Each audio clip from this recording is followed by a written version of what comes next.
Adam Sandler is moved when he sees his mother crying at the market.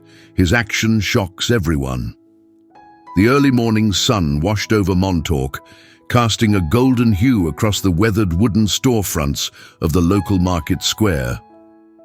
It was the kind of sleepy, salt-kissed town that lived for summer but hibernated through the off-season. Fishermen hauled their morning catches, coffee steamed from diner mugs, and the smell of fresh bread wafted from Olson's bakery down the corner. Adam Sandler stood quietly by a rack of tomatoes, cap pulled low, sunglasses hiding most of his recognizable face. He had retreated to Montauk between projects, seeking a few days of peace from the whirlwind of Hollywood. It was a place he used to visit as a child. Long drives with his mother, windows down, Neil Diamond on the radio. This trip, though, felt different. He reached for a ripe tomato when he heard it.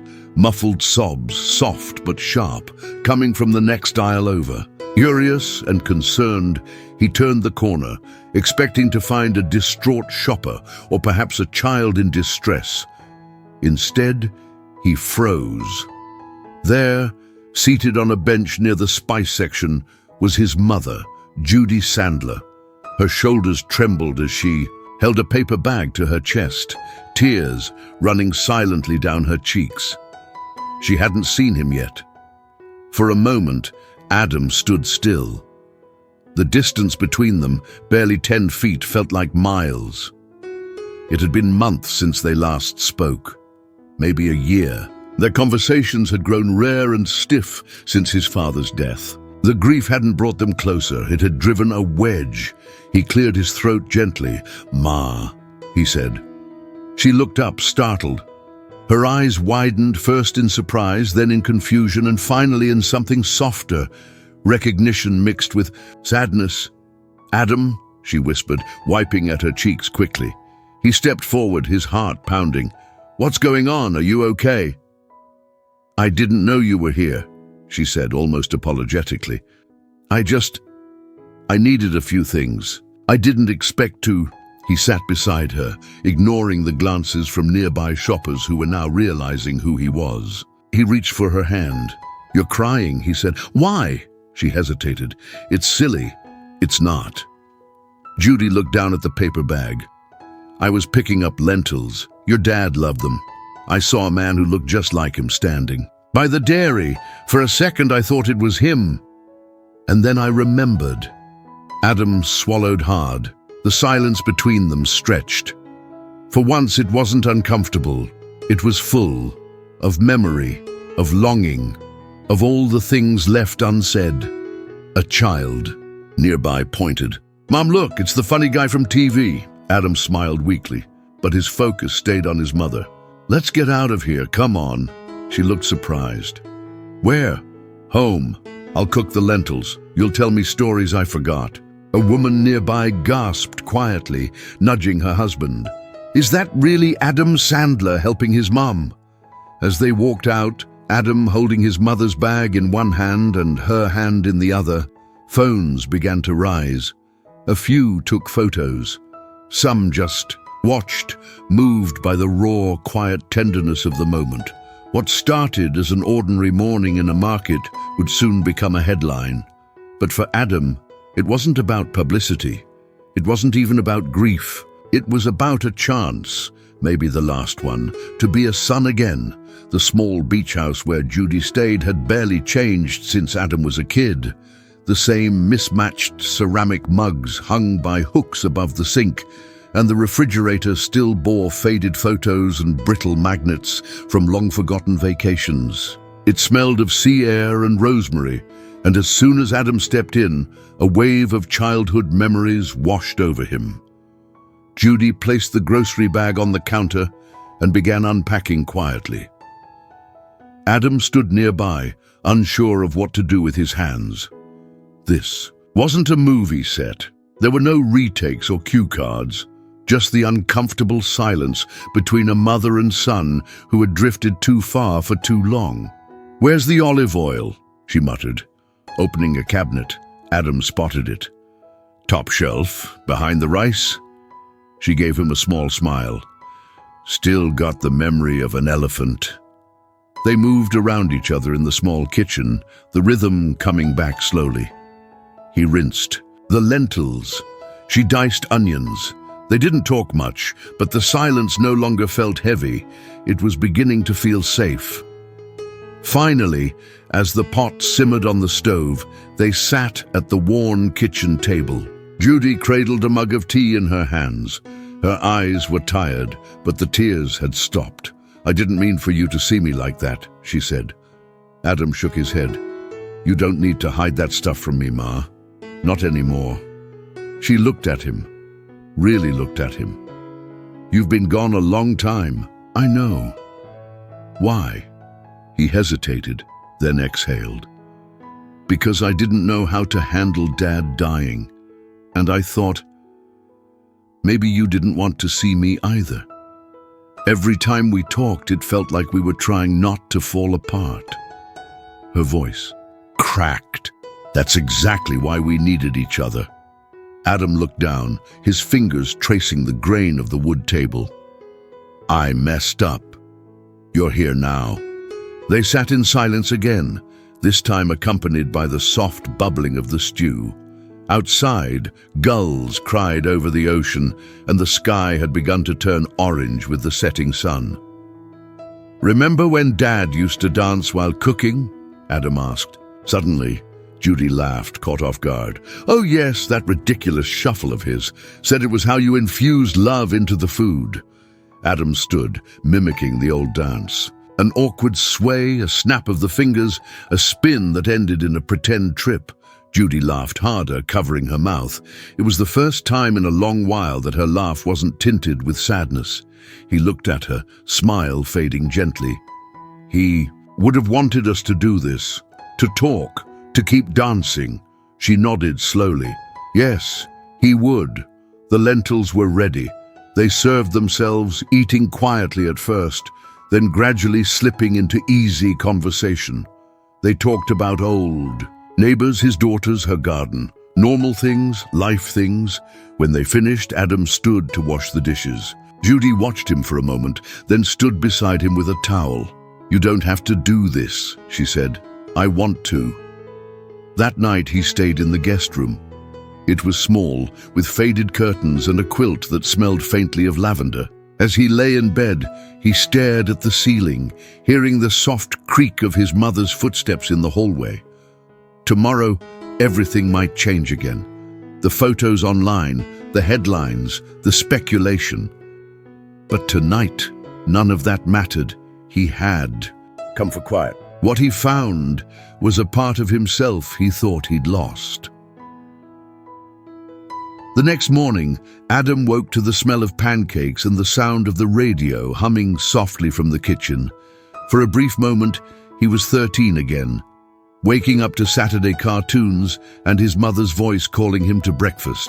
But as he sat up and checked his phone, reality came rushing back. There were hundreds of notifications. Social media was ablaze. Photos from the market had gone viral overnight. One image in particular, him holding his mother's hand, eyes full of quiet concern, had already been shared by major outlets with headlines like Adam Sandler's touching moment with his mom leaves fans in tears.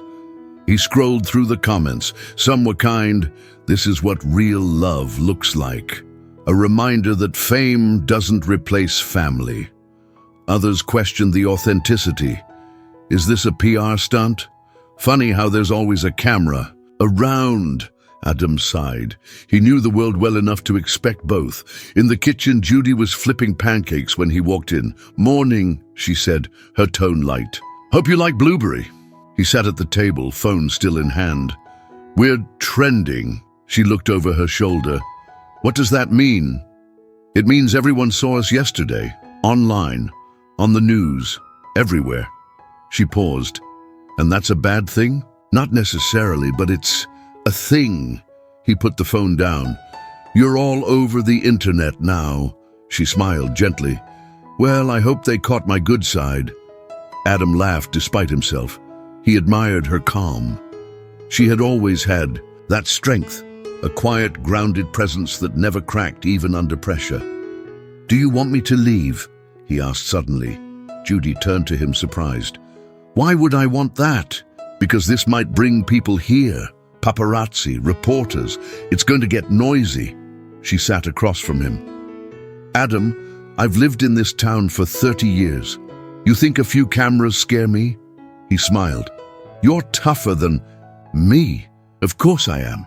They ate breakfast together, this time more naturally, laughing over stories from the past. She teased him about an old girlfriend he barely remembered, and he told her about a disastrous audition that turned into one of his biggest roles. But by mid-morning, the peace began to fray. A car parked across the street. Then another. Long. Lenses peeked from behind tinted windows. A knock came at the door. First a curious local, then a reporter from a small entertainment site pretending to be a neighbor. Judy watched it all with quiet composure. Adam, on the other hand, felt the familiar weight of celebrity tightening around his chest. I didn't mean to bring this into your life again, he said.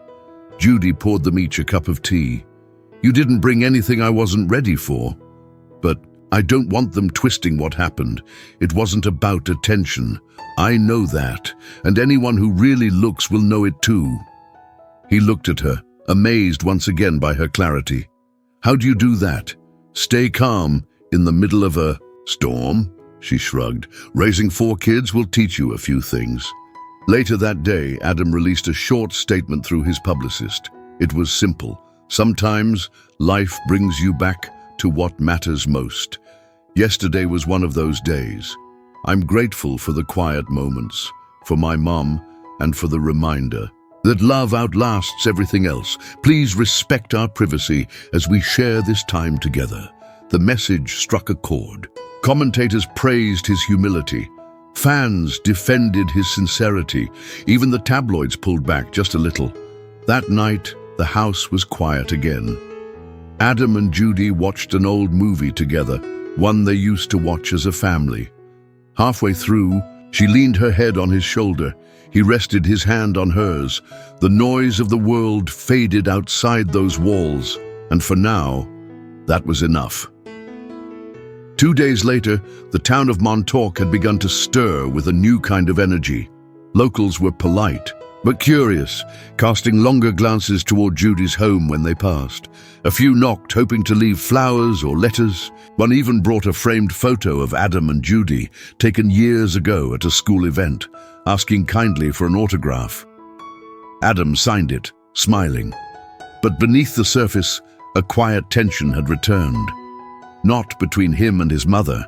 Things between them were better than they had been in years. But within himself, he had tasted something rare and essential over the past few days. Presence. The kind of presence fame often denies. It terrified him how much he had forgotten he needed it. In Los Angeles, his team was calling. They understood the optics, but reminders trickled in. Interviews, press tours, pending meetings with directors. The machine was starting again. Do you have to go back? Judy asked that morning, not accusatory, just curious. I do, he said. Eventually. They were sitting on the back porch, coffee in hand, watching the waves roll in. The sea air was cool, the horizon open. I guess part of me hoped you'd stay a little longer, she admitted. He looked at her. Part of me wants to. What's stopping you? Adam didn't answer right away. Then, the feeling that I owe too many people too many things. I built a life that doesn't allow for stillness. Judy was quiet for a while. Then she said, maybe that life needs a pause button. He smiled. What would I even do with myself here? Start fishing? She laughed. You'd last 2 hours on a boat before missing a camera. Maybe, he said. Maybe not. That afternoon, a letter arrived. Not an email, but a physical, handwritten letter. It was from a producer at a well-respected indie studio. The letter praised the moment at the market, not for its publicity, but for its humanity. And it came with an offer, a role in a small, character-driven film being shot in upstate New York. No press tours, no red carpets, just acting, real, quiet, heartfelt work. Adam held the letter in his hands a long time. Later, he showed it to Judy. "You should do it," she said. "Not for them, for you." He looked at her. "Would you come with me, just for a while?" She blinked. "You want your mother on set? I want you around. I don't know how long this piece lasts, but I know I don't want to lose it again." She nodded slowly, her eyes shining. "Then we go." The next day, Adam made arrangements. He'd delay his return to Los Angeles, accept the new role, and spend the next few months close to the person who grounded him. The person he had nearly let slip away in silence. And though the world continued to watch, to speculate, to comment, something had shifted. This wasn't about headlines anymore. It was about healing and the quiet steps back to a home that had always been waiting. 3 weeks later, Adam and Judy arrived in the small town of Cold Spring, nestled in the Hudson Valley. The film set was simple. No trailers, no celebrity entourages, just a few modest buildings, rolling hills, and a story about an aging musician reconciling with his estranged daughter. Art imitating life in more ways than Adam was prepared for. Judy settled into a nearby rental cottage. It had a garden she tended in the mornings and a porch where she read in the afternoons. Every evening, Adam returned from set and the two of them would cook, eat and talk like they used to, except now there was nothing left unsaid. The film's director, a soft-spoken woman in her 40s, watched Adam closely during early rehearsals. "You're different than I expected," she told him one day. He smiled. "I'm trying to be." The work challenged him. It was subtle and emotional, far from the broad comedies that made him a star. There were no punchlines to hide behind. Just raw scenes, quiet heartbreak, uncomfortable conversations, moments of reflection. It exhausted him in a good way. One afternoon, while filming a particularly intense scene about loss, he glanced beyond the camera and saw Judy watching from a distance. She smiled and nodded, tears in her eyes. That was the take they kept. The small cast bonded quickly. They respected Adam not just for his fame, but for his presence, his willingness to listen, to work, to show up fully. Word of his transformation traveled slowly through the industry, surprising some, affirming others. In Montauk, the buzz had faded. The reporters had moved on, and Judy's neighbors stopped glancing so long. Her face was no longer on gossip blogs, just in the frames of family photos where it belonged. By the time filming wrapped, something in Adam had shifted permanently. He was no longer just a performer. He was a man reclaiming the parts of himself fame had buried. A son, a father, a human being who had stared at the edge of regret and chosen instead to turn back toward love. On their last night in Cold Spring, Judy and Adam sat on the porch under a sky full of stars. A breeze rustled the trees, and the sound of distant crickets filled the quiet. "I'm proud of you," Judy said softly. Adam looked at her. "For the film, for all of it, for coming back, for staying." He reached for her hand. "I didn't realize how far I'd gone until I saw you crying in that market." She smiled. "Maybe you had to see that to find your way home." They sat in silence, holding hands. No cameras, no headlines, no audience, just the two of them, in the kind of peace that can only come after being lost and found again.